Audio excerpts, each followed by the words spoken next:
Hello and welcome to Real to Real. During the recent meeting of the bishops of the United States, our own Bishop William Byrne began his duties as the chair of the Communications Committee for the United States Conference of Catholic Bishops. Earlier this week, Carolee McGrath spoke with the bishop about his goals and why media is an important part of evangelization. Thank you for joining us today. And you are also the communication chair for the USCCB. As of the last day of the last meeting that we had in Baltimore. So yes, I am. I got another job. So tell me a little bit about that job and your priorities for that job. This is definitely up your alley. This is your forte.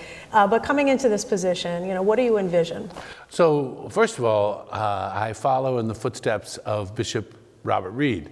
We know him. Everyone knows him and loves him to death. He is, he did a great job. So there's the different committees that oversee different functions of the conference. So there's one on migration, there's one on pro-life, and then the communications efforts of the conference. And I think one of the things that we are discovering is that in order to reach a younger generation, we have to go to the place where they are, and that's typically social media. The goal is never to keep people on social media, to reach them so that they can get off of social media and go start living life. One of the principal ways of doing that is to make our parishes places where people want to come, to make our schools places where kids relate and encounter. Our Holy Father, Pope Francis, is continually talking about encounter. And we have to go out and encounter people. And why a mediated encounter through social media is an encounter, it's not what we really are talking about. Face to face, friend to friend, walking with each other.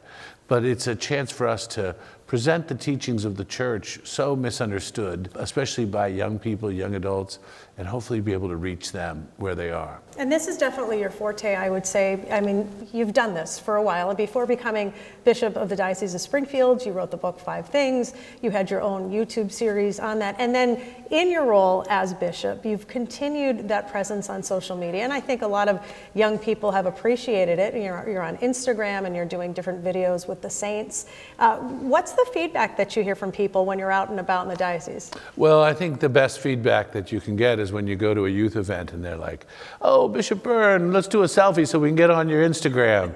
And then you say, I've made it, I'm reaching that demographic, which is really the demographic. They're not just the future of the church, they're the present of the church. They especially love it if my dog Zelly is in the post. And I must say she has her own Instagram account. She does. And she's pretty popular. Right. Yes. So obviously evangelization has to be top priority for the church. I'm not speaking for you, but I guess as a Catholic mom of 5, I would say that that's pretty clear. How does social media help in that effort to spread that message? Well, and there's a couple things. One of the ways to do that is to help rebrand. I joke about my dog, but that's part of a rebranding of what people's image of the church, which is often very serious or somehow angry with people, but to let them know that this is the celebration of God's love and joy, and that it goes from across the church all the way from the bishop to everyone else. And so that's one of it, but it's also ways of getting information to people in small, bite size. No one's going to go and read a 45-page document, a PDF online, but they will hear a point and say, "Oh, I need to think about the dignity of the human person, to realize that everybody that I meet actually does have dignity because they've been created in the image and likeness of God." And I also think the other parts that you had mentioned, talking about the dignity of life. So my job, and I'm grateful for it, in the diocese is to promote what's going on in the diocese. So I've seen some different, growth in that area, being an old news gal and now seeing how social media is being used to evangelize.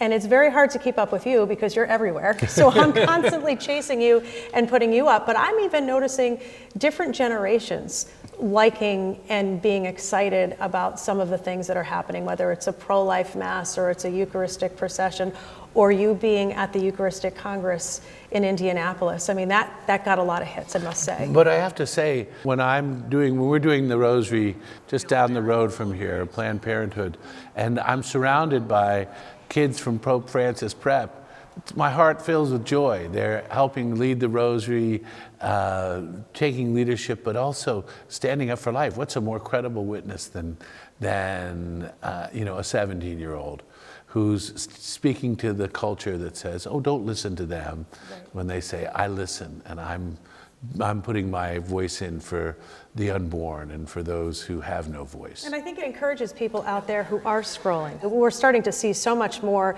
because as you say, we're flooding Instagram with Jesus, with the good news, right? Jesus doesn't need an advertising agency, Right. but it sure is fun to roll him out there. And it's starting to catch on, I'm finding. Yeah, that's just it. I mean, I think people have been told so long, that's a private thing, keep that quiet if you're going to do that, or even if you do that, that you're strange somehow. And then when suddenly we wake up and we're like, "You believe also?" Right. Well, let's get our voices together and make a joyful noise for the Lord and let people know. And that's what's so fun and exciting when you see just that. All right, Bishop Byrne, thank you so much for Thank joining you. us, and thank you for all you're doing. We're going to look forward to some more of your little Instagram hits as well. Thanks, Caroline. And most especially from Zelly. From Zelly. From Zelly. Thank you. God bless. Of course, you can follow Bishop Byrne and Zelly on Instagram. The bishop often posts short reflections that inspire people to spread the good news far and wide.